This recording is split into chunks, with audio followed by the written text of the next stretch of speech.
Olá pessoal, eu me chamo Vitor Cauã, sou do curso de Ciência da Computação da Universidade Federal de Palmas e bem-vindos a uma análise aprofundada.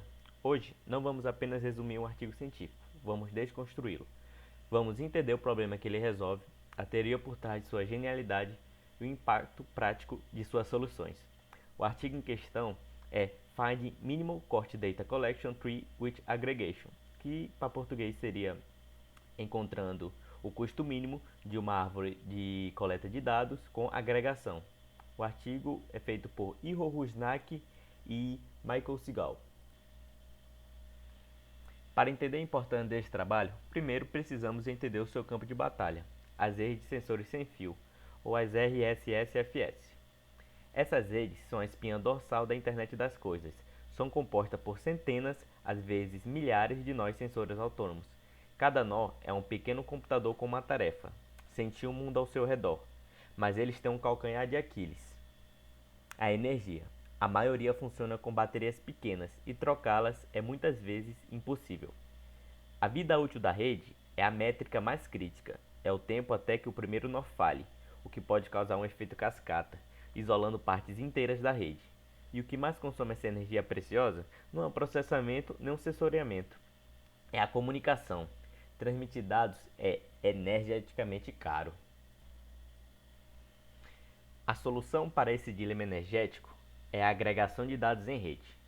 Em vez de cada sensor gritar sua informação para a base, eles sussurram para seus vizinhos. Um nó intermediário ele pode receber 5 leituras de temperatura, por exemplo, 20.1, 20.2, 20.0, 20.1 e 20.3 graus.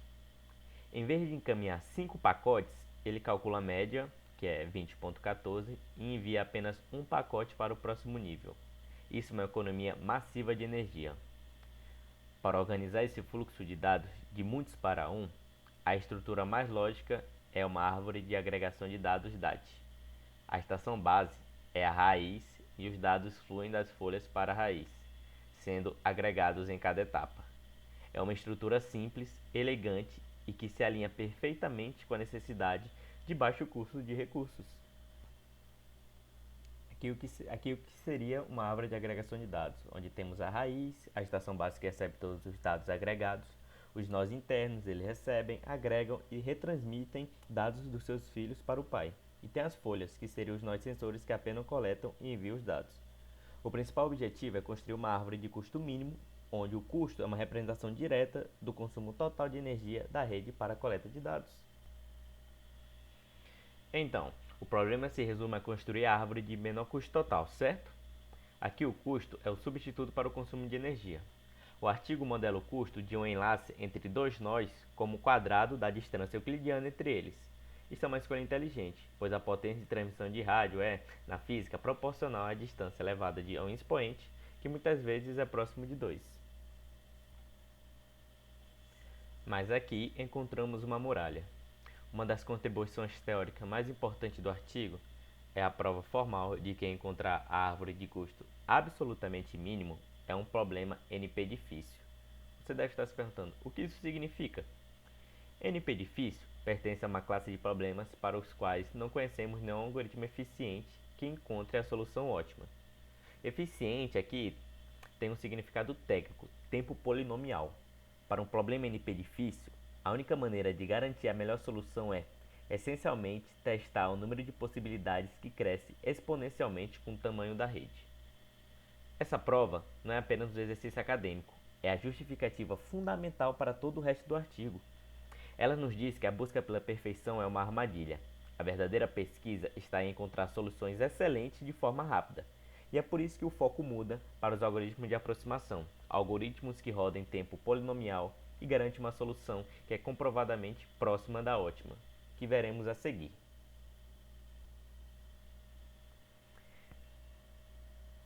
Com a intratabilidade estabelecida, os autores nos apresentam um arsenal com 3 armas algorítmicas distintas. Cada uma é uma obra de arte da ciência da computação adaptada para este problema específico. A primeira é baseada no algoritmo de Dijkstra, a segunda é uma árvore com diâmetro de saltos limitado e a terceira é baseada no círculo hamiltoniano. Veremos as três com mais cuidado a seguir. A primeira abordagem é baseada no algoritmo de Dijkstra, um pilar da teoria dos grafos. Vamos ver como ele funciona. Imagine que a estação base é a sua casa. Dijkstra encontra o caminho mais curto da sua casa para todas as outras casas da cidade. Ele faz isso de forma gulosa. Começa na sua casa, olha para os vizinhos imediatos e vai para o mais próximo. A partir daí, ele recalcula as distâncias e novamente escolhe o vizinho não visitado mais próximo de casa, e assim por diante, até que todos os locais tenham sido visitados. A adaptação no artigo usa esse princípio para construir a árvore de agregação. A grande vantagem é a sua simplicidade e velocidade. É um algoritmo robusto e fácil de implementar. No entanto, ele tem uma fraqueza potencial. Ao otimizar o caminho de cada nó individualmente para a base, ele pode criar árvores longas e finas. Imagine um sensor na periferia da rede.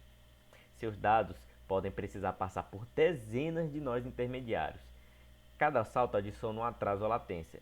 Para aplicações onde a velocidade é crucial, isso pode ser um problema. E é justamente essa fraqueza que nos leva diretamente à segunda e mais sofisticada abordagem: a construção de uma árvore com diâmetro de saltos limitado. O diâmetro de saltos de uma árvore é simplesmente o caminho mais longo em um número de arestas entre quaisquer dois nós. Este algoritmo enfrenta de frente um dos dilemas mais clássicos em design de redes: o trade-off entre energia e latência. Uma árvore de energia mínima pode ser lenta. Uma árvore de latência mínima, a mais achatada possível, pode ter enlaces muito longos e caros em termos de energia. O algoritmo proposto aqui é um otimizador. Ele constrói uma árvore que tenta minimizar o custo de energia, sujeita à restrição de que o diâmetro de saltos não exceda um certo limite. É a escolha perfeita para sistemas de alerta de desastres, controle industrial ou qualquer aplicação onde os dados precisam chegar mais rápido. A terceira abordagem é inspirada em um dos problemas mais icônicos da computação: o problema do caixeiro viajante. Como isso se aplica aqui? O algoritmo funciona em duas etapas. A primeira etapa é criar um tour. Primeiro, ele trata todos os sensores como cidades e usa um algoritmo de aproximação para o TSP, para encontrar um tour de baixo custo que visita todos eles. O resultado é um grande ciclo fechado, um ciclo hamiltoniano. A etapa 2. A etapa 2 é converter em árvore. Um ciclo tem exatamente uma aresta a mais do que uma árvore, então para transformar o tour em uma árvore, o algoritmo simplesmente remove a aresta mais cara, geralmente a mais longa do ciclo. Essa abordagem é surpreendentemente eficaz, especialmente em redes densas. Ela tem uma conexão intuitiva com cenários que usam coletores de dados móveis, como drones, onde otimizar uma rota de visita é literalmente o problema da questão. Agora que entendemos as três abordagens propostas, a próxima pergunta lógica é: quão bem elas realmente funcionam?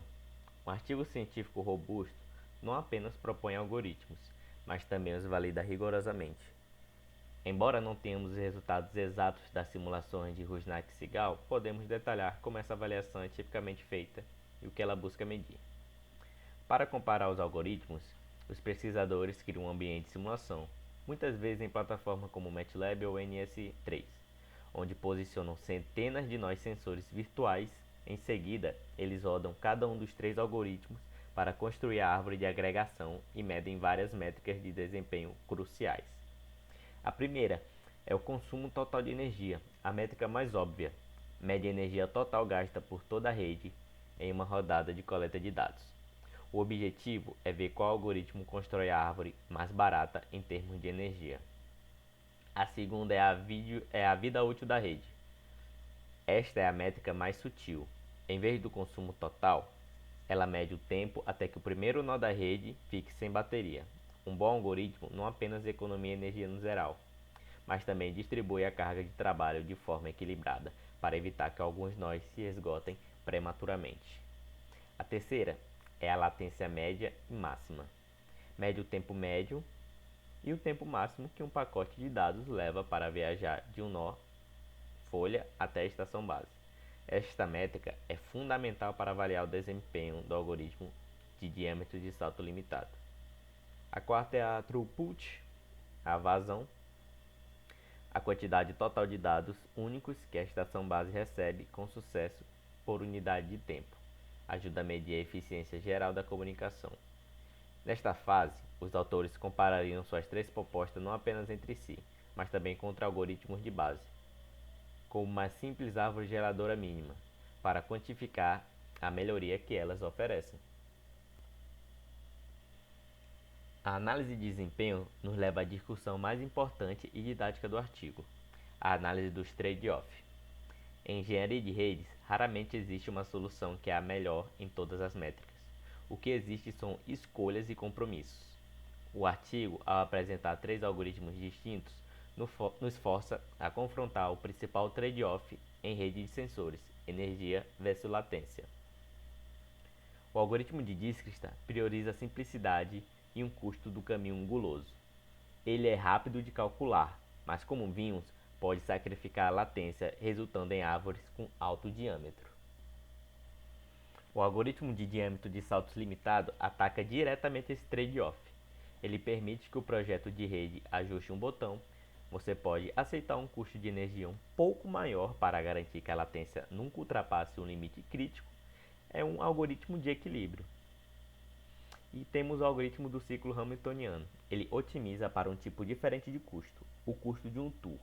Ele é excelente para minimizar a distância total percorrida, mas a conversão final para uma árvore pode não ser ótima, nem para o custo total de energia, nem para a latência. Sua força reside em sua estrutura conceitual para problemas de rota.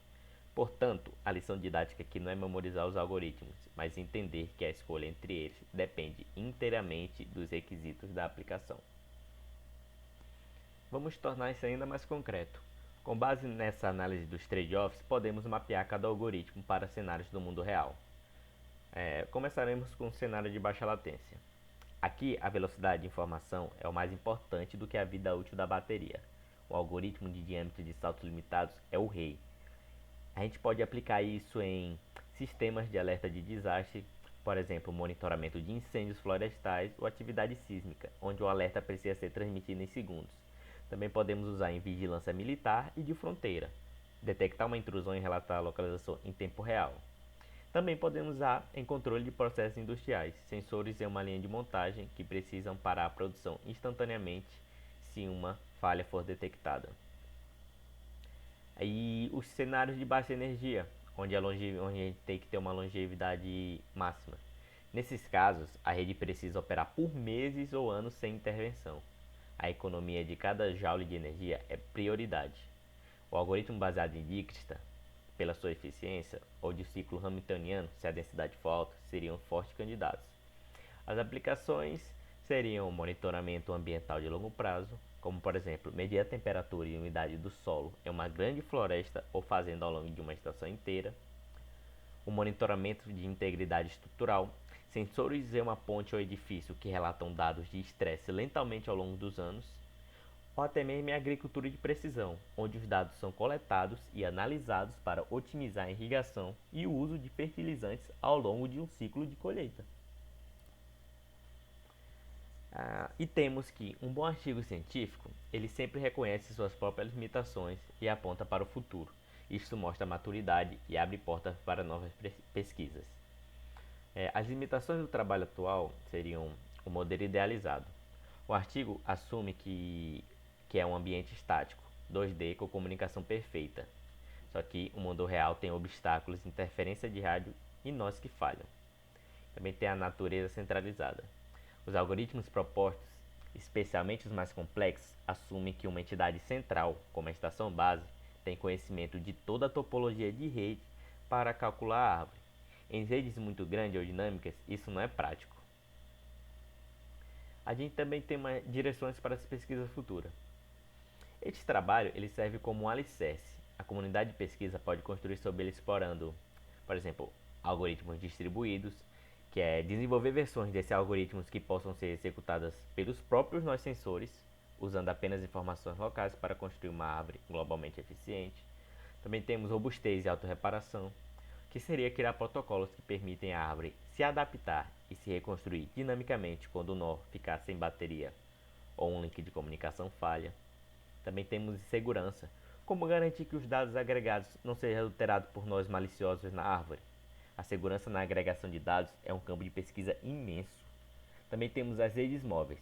Adaptar esses conceitos para cenários onde os próprios sensores ou a estação base estão em movimento. Ao discutir essas limitações e o futuro, mostramos que a ciência não é um ponto final, mas um processo contínuo de construção e aprimoramento. Enfim, pessoal, vamos recapitular a jornada.